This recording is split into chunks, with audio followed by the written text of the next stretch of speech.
Welcome, travelers. My name is Sparks Valentine. I am here with Erica Nerdy Yogi, she'll mess up, Tidy Hun. and Foxfire. Hello. And welcome to the newest episode of Dice and Dish. Today we're going to talk about some new topics. So, Erica, roll the dice. Okay. That's mine. Oh, yeah, the tracks. I didn't want to go first. You I'm got them not first happy about today. it. Okay. So mine is about item and equipment tracking or management. So, oh look, there's a kitty. We have a visitor again. Aw, our sweet Say little baby. say hi, Shady. He's happy. For the audio listeners, there is a adorable cat on the screen. That's why you should check out our YouTube channel because you can see the video of the cute little kitty. Yeah. Anyways, make sure while you're there, like and subscribe and comment.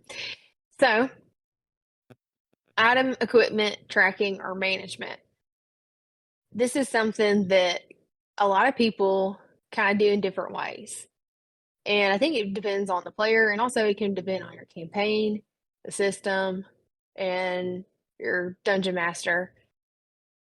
But it's something that I ran into a discussion at a local game store. We were talking about rangers and arrows because I started playing a Echo Knight that splashed a little bit of ranger in there.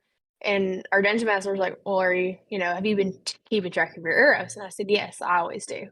And everybody at the table was like, "What? I never keep track." And I was like, "Well, I look at it as clerics have to keep track of their components for their spells.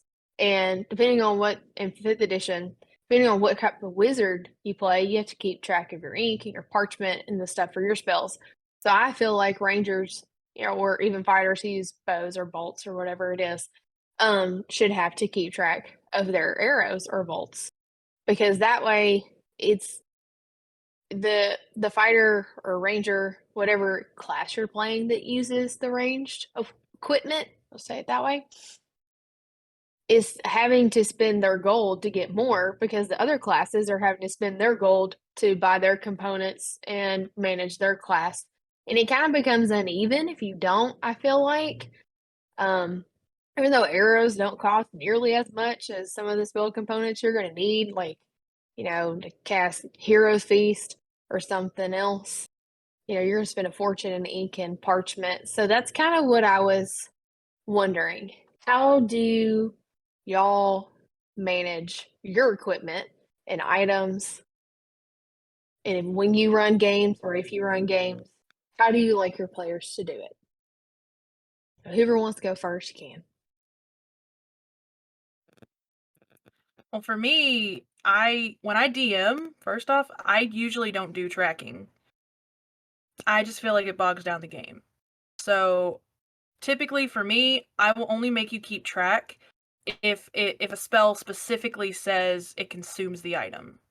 For example, Revivify requires a diamond worth, I want to say 300 gold. Yes. Yeah, you would need to keep track of that because Yeah. it consumes the item. But for spell components, if you read it, most of them say you can use an arcane focus, which most players will take an arcane focus over a component pouch for that very reason. And to clarify, that's what I was talking about. Like spells like Hero's Feast that consume something that has a gold worth with Like a it. monetary Yeah. value. Yes, monetary value. Yes. That's when I was talking about spellcasters, but I know that like wizards need ink and they need parchment for their Yeah. books and stuff. So yeah, I agree with that. Keep going. Fox. Now, Sorry. for certain things, like you mentioned ink and parchment, then yeah, I expect you to at least periodically buy ink and parchment. But it's a paltry amount, really. As far as your arrows go, generally for me, when I DM, unless you're in an area that's extremely difficult, I'm not going to make you track your food, and I'm not going to make you track any of that if it's reasonable. Now, you start trying to carry around a bunch of golems or something, then I might be like, no. But in general, I don't make you track. I've played in games that did it both ways. And personally, I prefer not to track because, again, I just feel like it bogs down the game. So if you're in like a desert, then I make you track food and I'll make you track ammunition. But if you're regularly going to and from town, especially in the campaign I'm running now where they have access to a guild that pretty much will equip them free of charge. So as long as they have access to a town, I assume that they're repairing their equipment, they're getting food, they're doing this, that, and the other. And I don't make them track. If you're in a hostile environment and you're away from town for a while, then you have to track and you have to specifically tell me you're eating, drinking, whatever. I don't prefer games that track personally as far as what I've played. I mean, tracking arrows is fine. It's not that big a deal because usually you buy way more than you need. But then there's times where you have to worry about food. Like, I played in a hardcore game for a while. I personally did not enjoy that style just because you only got 1 HP when you slept. So we were constantly on the verge of death. It felt like we really couldn't do a whole lot. We had to track our arrows, which I primarily, because of only getting 1 HP, was always in the back. So I was always running out of arrows. No magic. And you didn't get much gold because you couldn't go out and adventure very much. So the income was not sufficient to sustain a lot of what we needed to do. And what we did typically spend it on was healing potions as much as possible. So that kind of is what made me not like tracking. But what are your thoughts, Sparks? I can see both where tracking is going to be important, and then it's like some of the things you can kind of not be as strict on. I think if you're going to use standard arrows as a ranger, you're always going to have those on hand. Those are the ones that are kind of a little bit more expendable. Like, I'm not going to be like, how many regular arrows do you have left? No. Now, if you get specially made arrows that are like special, like they have like explosive properties, they have like a certain damage type that's on them, then yeah, you're going to need to track those because those are specially made or they're special. With now like, those are different.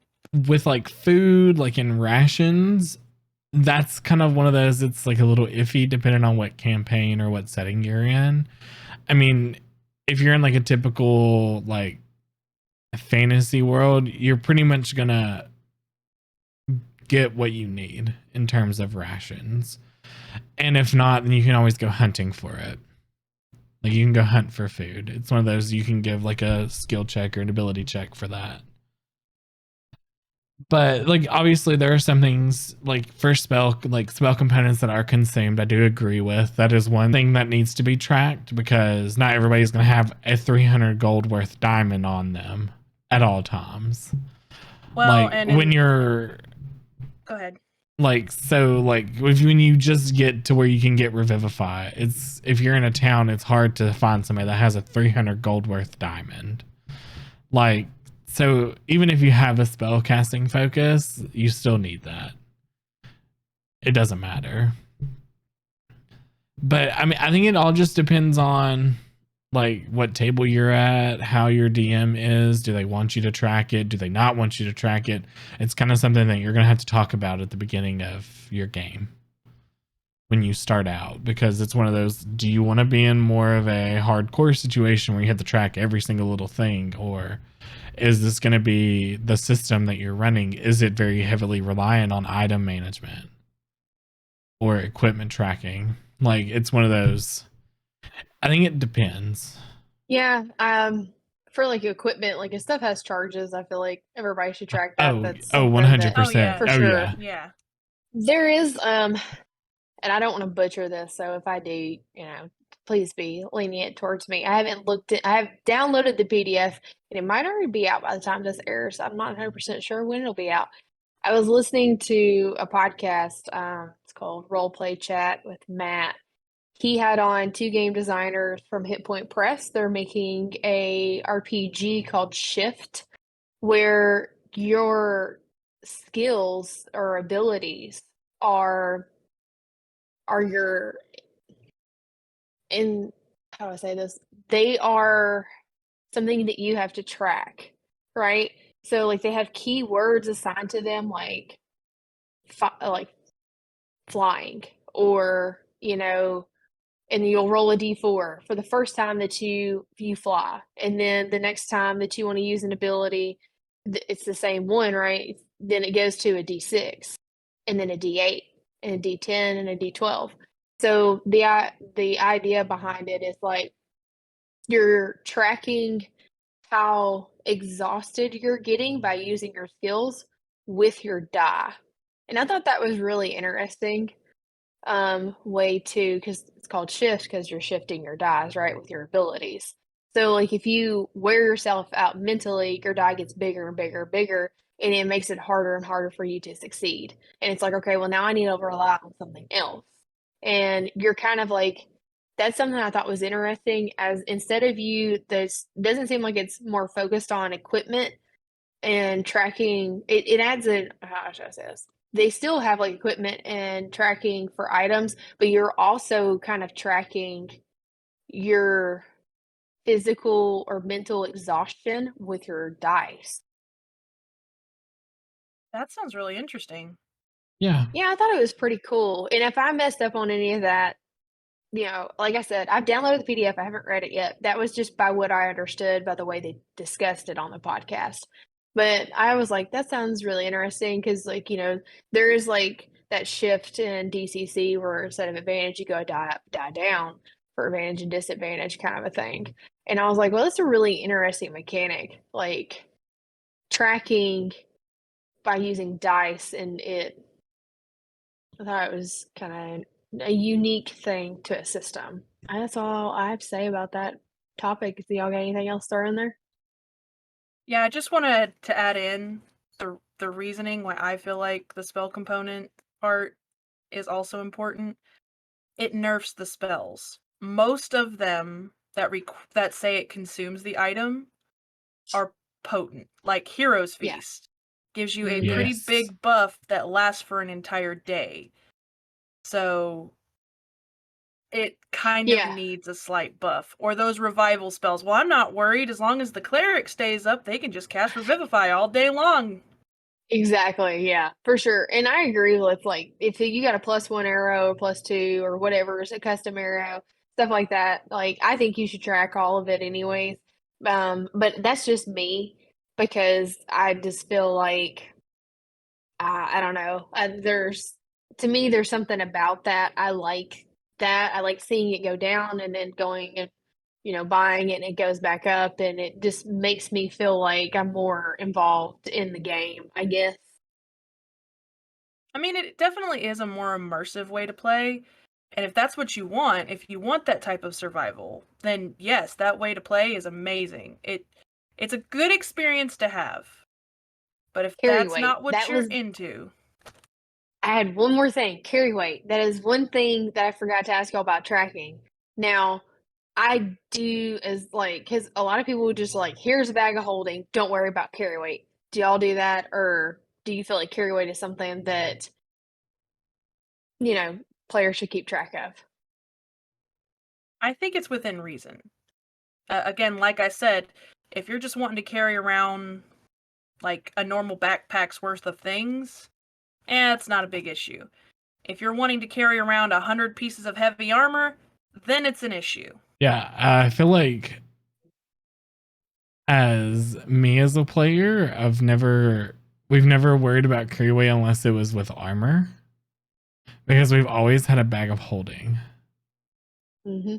Like that was one thing like we always had. So it's like one of those, we never really had to deal with it. And it's also, if you want to give your player something else to keep track of, it's also knowing your players. Are they going to actually keep track of this, or are they not going to keep track of this? Because if you have 600 gold, that has carry weight, and that's a Yep. lot. So it's like, For the gold thing, I will say I had one DM that I thought it was a brilliant thing. to negate the gold carry weight, he gave us an item that was basically a portable bank. We put the gold in it, and we just had to write down how much we wanted, stick it in there, and we were able to take it out without adding to our carry weight. So a bag of holding. It wasn't a bag For of gold. holding. It wasn't a bag of It was holding. a chest. Yeah, it was It was specifically. a chest of holding. Yeah, exactly. It was That's the- pretty much what it was. It was a And Same P.O. thing. box of I holding. said the same thing. It's And just flavored different. okay, look, I still thought it was a neat idea. No, that is really well, if it's cool only though. for coin, then it does change. It does change what I mean. Like bag of holding, you can throw. I mean, Yeah. well, I wouldn't say everything in there, but you know, it's specifically for coin, so it does make it a little different. Yeah. Still a bag of Because- holding. I like it. Because he was tracking carry weight. That was one of the few things he Yeah. did track, and so he did that, and I thought that was really neat. I played in a game where I was a druid and I played a small race. I think she wasn't a You a small race? I would never. she was a gnome. I know, right? Small races are fun. and Leave her alone. we didn't have a bag of holding and we got into like a treasure room, like one of those treasure rooms that you see in like The Mummy, where like the whole floor is littered with gold. And I was just like, oh. And one of the guys looked at me at the table and he was like, you're not gonna be able to carry anything. I was like, shit, I am not gonna be able to carry anything out of this room because gold weighs. You know, I mean, because I was a druid, I was like, oh, I can't carry dick. So what we did was I turned into like a bear. So that way they could, like, I was like a little pack mule for them or whatever. And they loaded me up with loot. Barkston is your topic. Okay. So my topic is character relationships. Not in like the platonic friendship relationship, but I was kind of thinking more of like romantic relationships, also with like NPCs as well. Anything kind of like that. Friendship can be, but my main focus and my thought was on like romantic relationships. Because yeah, we're not going to get too deep into that, but just like kind of like what your thoughts were on it. I think it's a fun way to add kind of like more to the table. It's like everybody, like you have the two people that are in the relationship, and then you have the rest of us that are like, like, ooh, and then like happy about it. And we're like, oh my gosh, then new things come out, and you're like, oh, but I just kind of want to get y'all's thoughts on it. I am all for any relationship between characters and NPCs, like in characters and NPCs. I feel like it gives it a little bit more for that character to live for, and a little bit more for that character to worry about going into a fight, how it stands on their like mental status of a character. So, thoughts? Well, would you like to go first, or would you like me to go first, Erica? I just want to I don't point this care. out. I just want to put this out there. As the time of this recording, in our home game, Erica and Foxfire are in a relationship in our game. Reginald Wait, and true. Kat. Mm. It That's is true. perfect. It's perfect. They just defined their relationship. So, I rolled for it to see if I'd go first, you would, and I rolled that I go first, so I guess I'll go first. So I am weary of romantic relationships with people at table. Me as a person, as a married woman that is in a more traditional closed marriage, I sit at a table a lot of times with mostly men. Our home game that I'm in with Sparks and Foxfires, mostly females. And so when I sit at tables, honestly, if I'm at a table with a group that is not our group, I don't do relationship. And I only do relationship with people at that table like Foxfire, or I don't think me and Sparks have ever done a relationship, but I would be comfortable doing one. I've never you- had a relationship in a game. And so that's my thing. Like, cause you never know if somebody's gonna get to where it's like it's not in the Oh, game well, anymore. yeah, there's a That line, right? It's line. like, I just don't want anyone to be like, oh, well, you're flirting with me. And it's like, Yeah. no, I'm flirting with your character. And so that's something like I trust Fox and Sparks to know that I'm not flirting with them. We're really good friends. I don't have to worry about that. I trust them. And I know they respect my boundary and I respect theirs. But when I sit at other tables with people I don't really know and I'm playing with them for the first time, no. And I might do like something if I'm comfortable with the DM with an NPC and it's like, oh, well, we go into my room, fade to black. And it's like a one night thing with a fleeing NPC, whatever, you're in town, you go back to the dungeon. That I'm fine with. But trying to make it to where we have an ongoing relationship, we're dating and stuff, no. I don't like it when DMs try to like force you fail a role and your character is now infatuated with another character. No, they're not. Sorry. It's not happening. We can feel really good like kingship and camaraderie, but not romantic love. No, not happening for me unless I trust the person. So for me, it comes down to like when I'm at the table, if I'm comfortable with the people and if I trust them, will I engage in that kind of behavior? Yes, but if I don't, then no. Yeah. And then that's kind of how I feel about it. And I think it also comes a lot down to boundaries. Yes. Like, if it's like we all know each other pretty well. So it's one of those like if our characters end up having like a relationship, then like we know how our boundaries are. Yeah. And So we it's know like we know just it's at that. the table and nothing more. And then we laugh Yeah. about it. Like it's one of those like Yeah. it depends on who you're at the table. Yeah, the boundaries. Yeah. I've been enjoying Reginald, which is my character, and Fox's character's romantic relationship so far. I think it's been a lot of fun. And it does like in combat, I do think about like, is she okay? Where can I put myself to keep her from getting hit and harmed and things like that? Like she is his first priority in combat to protect. And we recently did a battle where my character is not the brightest in the book, where he believes that the NPC, that the monster that we were fighting, was still her mother, even though her mother had kind of gone and her body had been mutated and taken over by a monster. He didn't want to attack the mom because he didn't want to hurt. He didn't want to hurt her. He didn't want to hurt the relationship down the road he might have with maybe his mother-in-law, maybe not. And it's like, you killed my mother, and of course I'm the one who lands the killing blow, and I end up killing her. And it's like, oh, I didn't want to do this. I just wanted to talk it out. We could have just got along, but no, it's not what happened. So, And ironically, her hitting Reginald was what made Kat start the actual fight. yep. Because So, it goes Reginald both was like, ways. "Peace." Yep. Yeah. I was ready. In this fight, I was ready. I was prepared. Everybody in the fight was waiting for the fight to start because they were waiting for Kat to either say, okay, we're fighting her, or for her to actually get through. And it took the woman hitting Reginald for Kat to be like, no, fireball. Oh, no, she hit you, and then I was ready. Yeah, but I'm just saying prepared.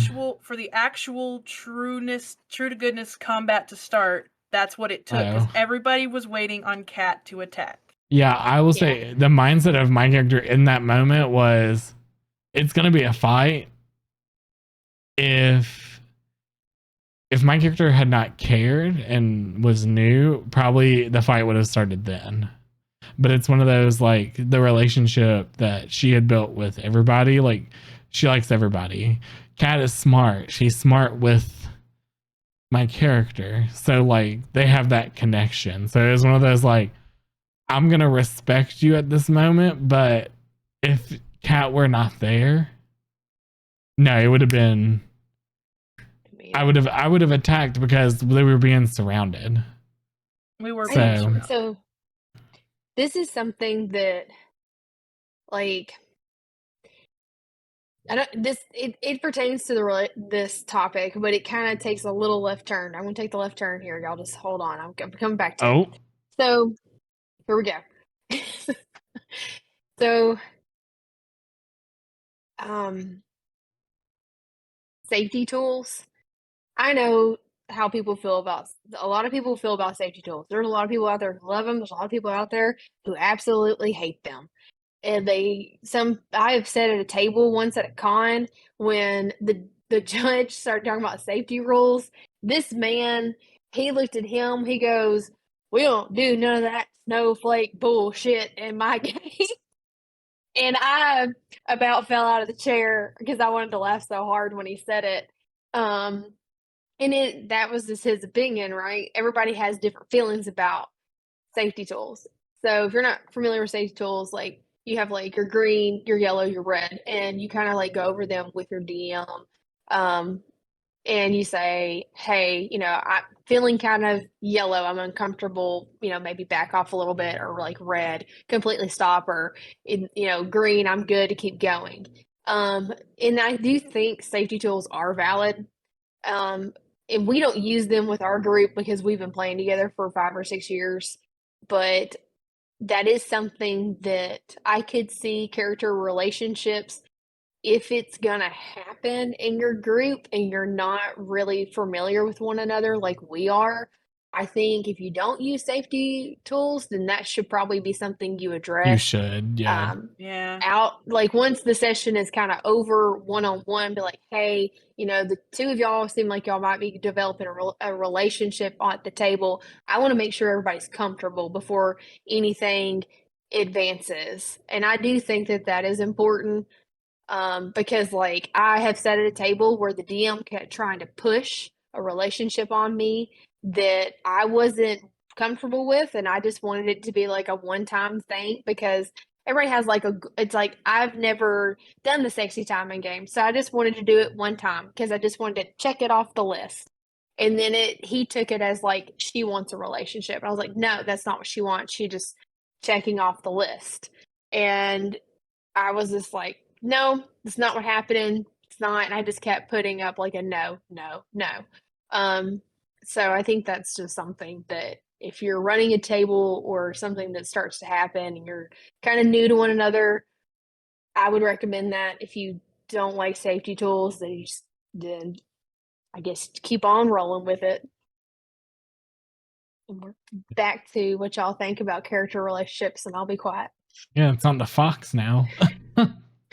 So I've had a few times where I've had character relationships because fortunately I've played with people that I either got very comfortable with over the years, like Erica and Sparks, or that I was already friends with, and so it was already comfortable because we'd already made the worst possible jokes there were, so that was the next logical thing to just have relationships in game for no reason. And I'm like both of them. I don't like it to be forced. I want my character to be willing in every aspect of the situation. So I've been fortunate that that's never been a thing. And I am apologizing. I'm being assaulted by 2 cats, so you're going to see 2 cattails. But I've been fortunate that it's never been forced upon me. It's always been willing.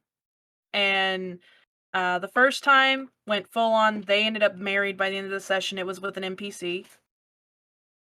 They ended up having kids. There was sexy time. This was a very close group, so we even had a sexy time competition during one of our sessions. You doing that ERP? We didn't go into details with it. We literally just we were all camping together. Sounds could be heard. Rolls were made for the hell of it. That's the bard hilarious. Of course, you got that performance roll, man.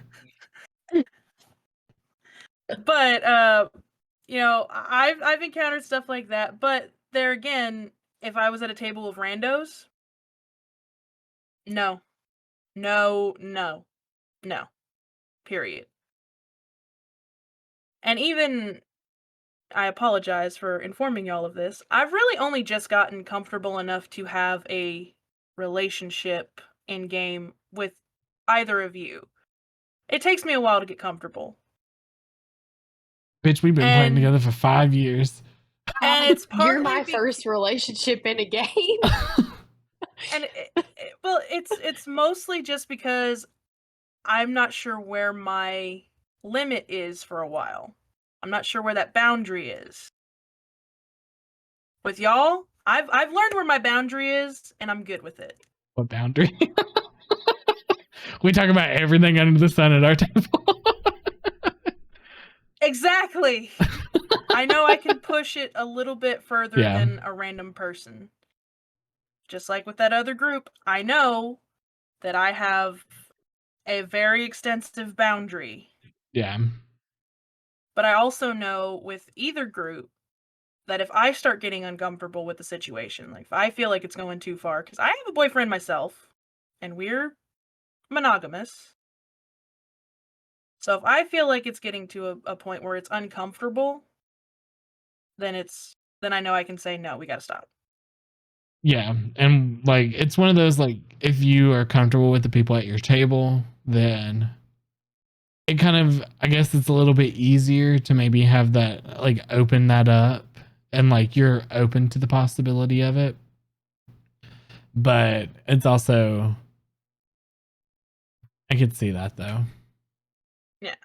Yeah. And it's kind of like Erica was saying, anytime you have a relationship in game, especially if you aren't familiar with the people don't always take what happens at the table as happening to their character. Yeah. I have witnessed it where events happened and people got offended themselves. The actual person got offended or they got upset because they felt like a situation was directed at them. Yeah. And it was not. It was 100% not. It was genuinely an interaction between the characters. And so I could definitely see that situation happening when you're in-game flirting. Because all it takes is for somebody to take something the wrong way, and then all of a sudden you're the bad guy. I do want to throw out there I tried to do one in-game relationship and the person that was playing that character liked older women. And I got Sad day. fucked. I got fucked Sad over. day. Sad day. Maybe next time, Sparks. Nah. I don't know. I've never really I felt comfortable doing it with Spark. Or, I'm sorry, with Fox, and it was something that I feel like my character out of everybody that is in our group, it made sense to me for Reginald to feel close to her because My character, before she died, there was a little something between her and Reginald. They had like the activity, like they're like, no, because I mean No, it was no, very, he flirted with I think- everybody. Let's I be was that's honest. gonna say, true. Reggie flirted with everybody But- at first. but my Yeah, he character, kissed Kiss He did. Odin, for goodness sake. He misread that situation. He did very much, but like my character kind of gave it back as she was like, oh, it's somebody that's athletic, somebody that would probably be a good fit for her. But then it was kind of like, it was fun. He doesn't really have a sense of home. He's not where he's from. He thinks he's from the Feywild, but now he doesn't know where he's from.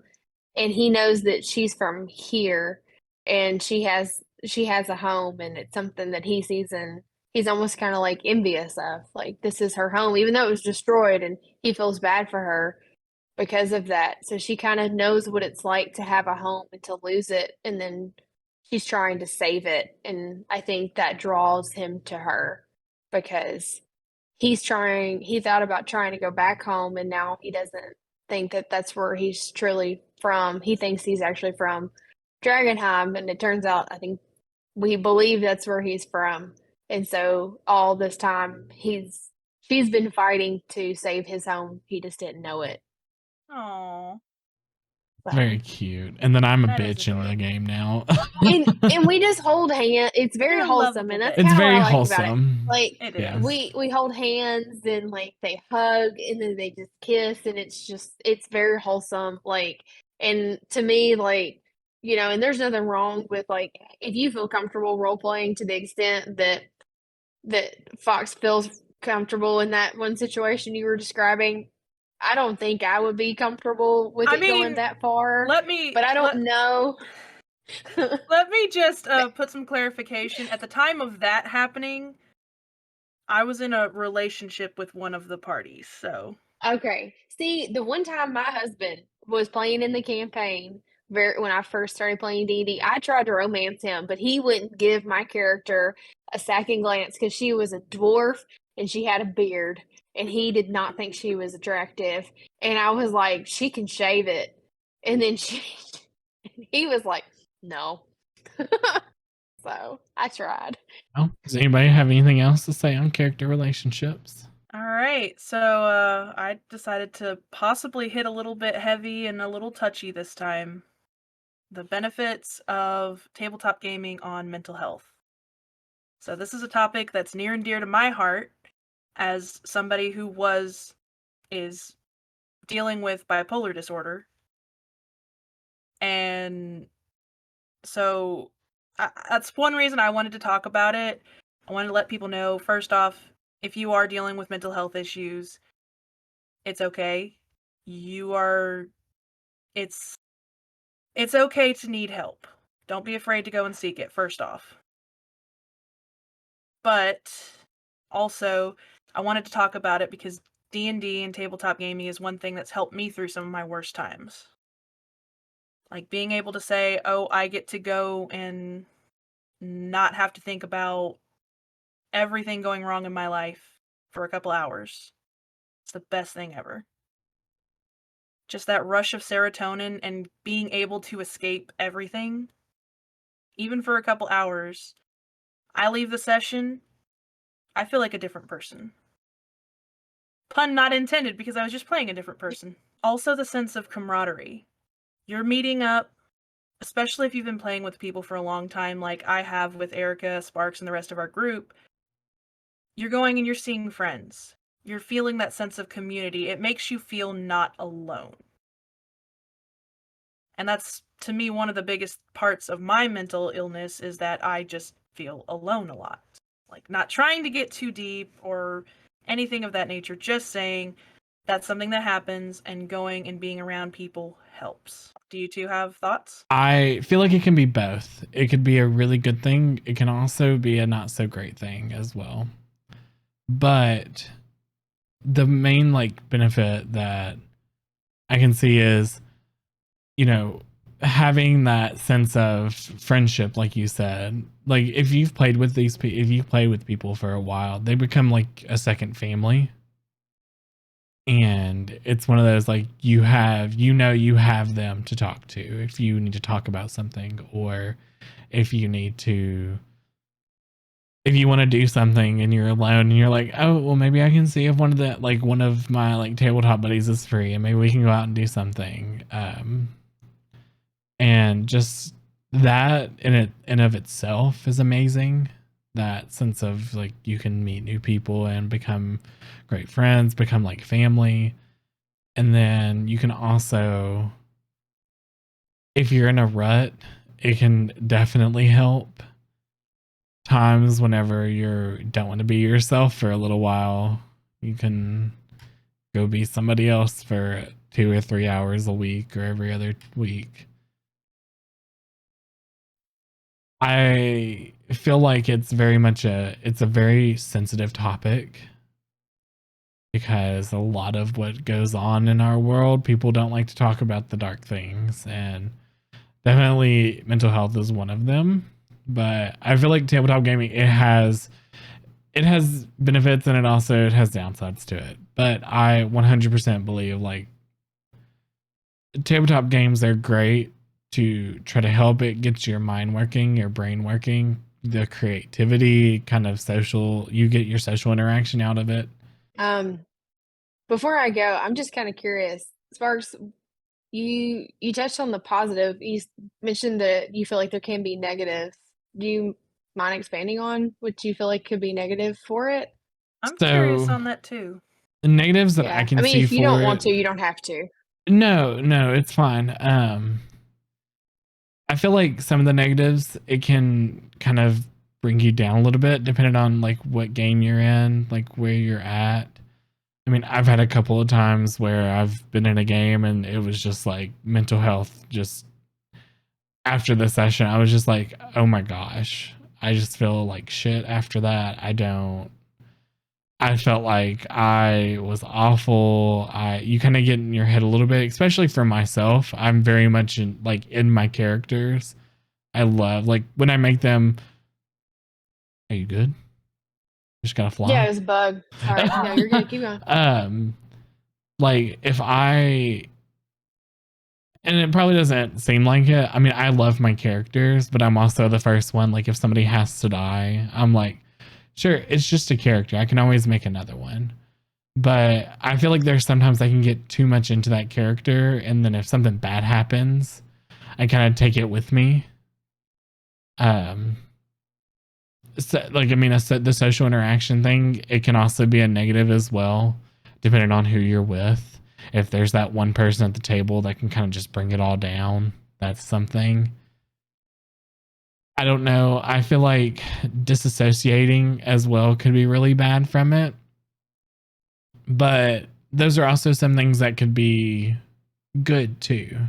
Like I don't want to say it's bad, but there are things that can bring it down and make it worse for your mental health. But I think depending on what group you're in and who you're with is kind of the factor that makes it to where if it's either you get benefits from it or if you get negatives from it.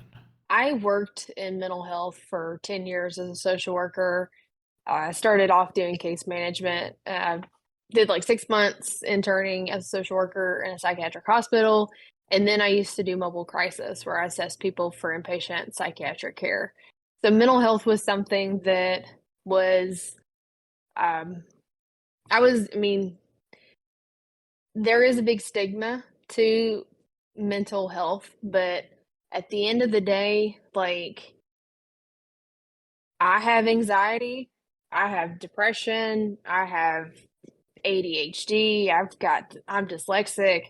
Um, and so like, and I worked in mental health and it was like, good luck meeting someone that doesn't have some mental health issues. Like, let's be honest, we all have something going on, even though people want to act like, oh, that's for people who are weak-minded or weak-willed, and it's like, no, it's not. It's all of us. And that's my opinion. I think that for me, I had major social anxiety, and it started as a probably middle schooler, high schooler.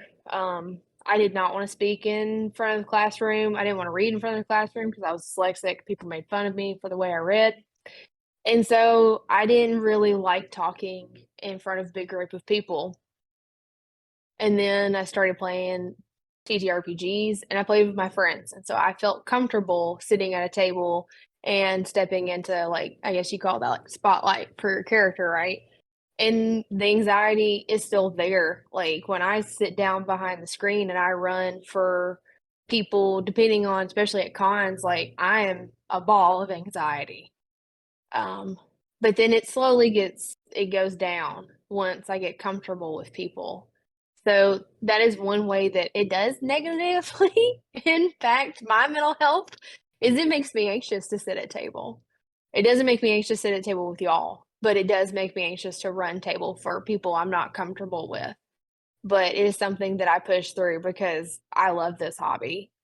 So, um, and also, like y'all had talked about, escapism is a great coping mechanism. It can be, if you take it too far, it can negatively affect your life.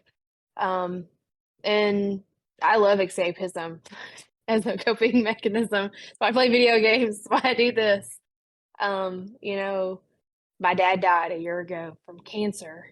Having the painting the miniatures and writing and running and just having a creative outlet to focus on when things got hard. I told myself not to cry, but I'm crying. I'm sorry. It's okay. No, it's okay. So, but this is me being open and honest. I can see it going both ways, but like, I agree with what Fox said. Like, you're not alone. Everybody has some mental health they're dealing with, whether you're aware of it or not. So, if you need help, get help. Find people who will love and lift you up because they're out there. Yep, they are. Yeah. And to expand on that, you're not weak if you need medication. You're not No. weak if you need to talk to a therapist or a psychiatrist. You are not weak for trying to better yourself, because No. sometimes you need those things. And No, you're strong because you admit that you got stuff going on. Yep. A lot of people want to hide it.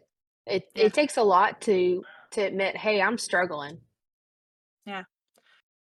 Slightly off topic, but as an example, I resisted getting on any type of medication or talking to anybody for years. One night, that I almost did something that I would have regretted today, and I wouldn't have been here. Fortunately, I had a guardian angel watching over me and stopped me from doing it. But it was then I went and I got on medications, and I've been talking to therapists, and I have gotten so much better, and I regret not doing it sooner. So if any of you listeners are experiencing any of the similar things, I encourage you, I think we all do, go and get help. Because you are not weak to do so. It is the bravest thing you can do to admit that you feel like there's something going on. And it is the hardest but most rewarding thing to say you want to get better and to actually do it. I feel like that's one thing, like, this topic was very heavy, but it's one of those, like, After school specials. oh, it may not go to a lot of people, but the people that it goes to, if it can definitely help, like, please, like, I mean, there, just from where I'm from, there have been a couple of people that they're not here today because of decisions they made. People that I grew up with and graduated school with, they're not here today because where I'm from, it's, you don't go get help. Nothing's wrong with you. Hide it away. So, as what Fox said, if you do, please, like, reach out to somebody. Anybody. Yeah, I was hoping that this topic would be last. And it ended up being last with the dice roll, so we had Fate at our side because I was like, man, I really don't want to talk about this first. I was thinking the exact same thing and was so grateful that the dice gods decided to be benevolent tonight. Yeah, and that's one of the things that I kept hearing when I worked in mental health is people saying, "Oh, I've been told, it's because I'm weak," and it's like, no, that's just bullshit. People say, like, don't believe that, you know. And I know that game, like, I lost a friend who I think, let's see, 5 or 6 years after I started playing. He died when he was 28, and he was in another one of my games. I still have his miniature and his character sheet because he was one of me and my husband's friends from high school. And, going to game was something that I kind of did. And like for a little while after he passed, I didn't go because I didn't want to leave my husband alone since he was his best friend. And then once I felt like he was good, then I started going back. So I have taken a hiatus from game for the mental health of my significant other because he needed me there. I think that is the end of all of our topics, correct? I believe so. It is it's really sad to want me to go out. Well, don't worry. The outro is going to be happy. Thank you so much for listening to this episode of Dice and Dish. We hope that you enjoyed and didn't cry too much, hopefully. But Sorry about that. no, I ain't talking about you.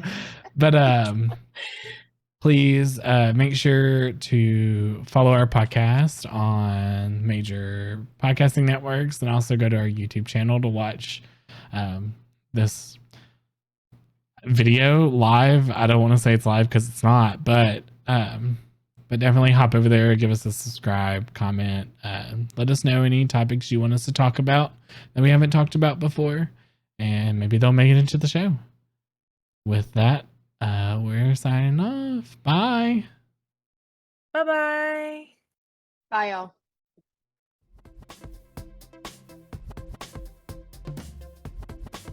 Hey guys, thank you so much for watching this episode of Dice and Dish. I really hope that you enjoyed it and that you had fun. Make sure to like, comment, and subscribe if you're on YouTube, and make sure that you subscribe if you're on like Spotify or Apple Music, or not Apple Music, Apple Podcast. We would really appreciate it. Our next episode is going to be out in 2 weeks on November 3rd, and I cannot wait for you guys to hear it. So thank you so much, and I hope you guys have a great weekend. Bye.